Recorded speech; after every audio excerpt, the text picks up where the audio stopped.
دلکشی 5واں انشاء ہوف ڈاٹ میں 4 دن انش سفرنامہ شارق علی ویلیو ورسٹی۔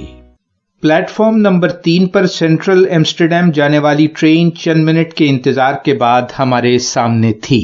جدید طرز کی اعلی معیار ٹرین، لندن کی بیشتر انڈر گراؤنڈ ٹرینوں سے کہیں بہتر۔ کھڑکی کے ساتھ والی نشست پر بیٹھتے ہی ٹرین چل پڑی۔ ارد گرد کے دوڑتے مناظر میں خوشحالی اور تنظیم کا خوشگوار احساس تھا۔ صاف ستھری اور جدید طرز کی سڑکیں اور عمارتیں، اور بیچ بیچ میں آتے جاتے کھیت اور ہرے بھرے میدان، صحت مند اور خوش رنگ گھاس چرتے مویشی۔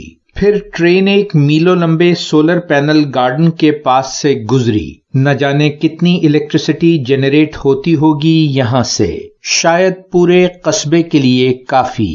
ٹرین کوئی پون گھنٹے کے سفر کے بعد سینٹرل ایمسٹرڈیم کے اسٹیشن پر جا کر رکی تو ہم سمیت تمام مسافر ٹرین سے باہر آئے۔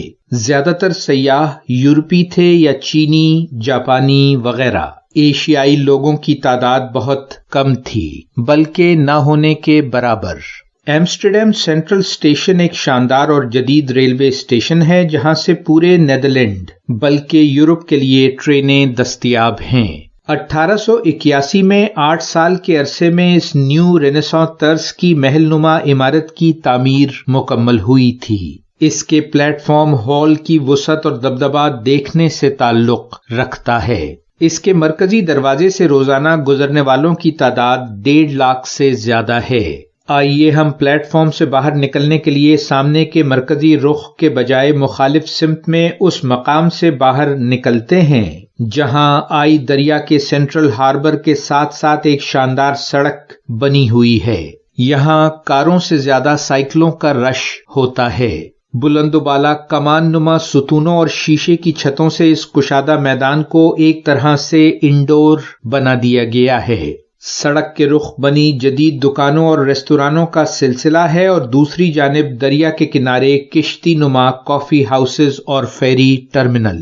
کیوں نہ ساحل کے کنارے اس دلکش ریستوران میں میپل سرپ میں لتھڑے پین کیکس کا لطف اٹھایا جائے۔ حسین ویٹرس کو یوں مسلسل نہ دیکھیے، بھلا محسوس نہیں ہوتا۔ یہ شعر یورپ کے شہروں کی سیاحت کے دوران یاد رکھیے۔ یہاں کے لوگ اپنے دل کی باتیں دل میں رکھتے ہیں۔ تمہارے شہر کی ایک یہ ادا اچھی لگی ہم کو۔ وہ دیکھیے خوش رنگ چھوٹی کشتیوں سے پرے دریا کے ایک کنارے سے دوسرے کنارے تک جاتی بڑی سی فیری کی مسلسل آمد و رفت۔ مزے کی بات یہ کہ پیدل یا سائیکل سمیت فیری کے اس سفر کا کوئی کرایہ نہیں۔ نارتھ ہالینڈ تک عوام کے جانے آنے کے لیے سرکار نے یہ انتظام مفت کر رکھا ہے۔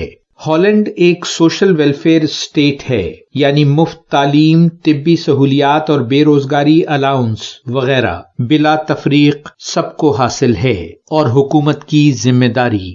شاید یہ یورپ کے امیر ترین ممالک میں سے ایک ہے، اور گھومتے پھرتے یہاں کی شہری سہولیات دیکھ کر اس بات کا بخوبی اندازہ ہوتا ہے۔ لگتا ہے پین کیکس پسند آئے آپ کو۔ ارے دل چھوٹا نہ کیجیے، اس بڑے سے بل میں ذائقے کے علاوہ خوبصورت منظر اور دلکش مسکراہٹ کے دام بھی شامل ہیں۔ یاد رہے دلکشی بہت مہنگی ہے یہاں۔ جاری ہے ویلیو ورسٹی۔ شارق علی۔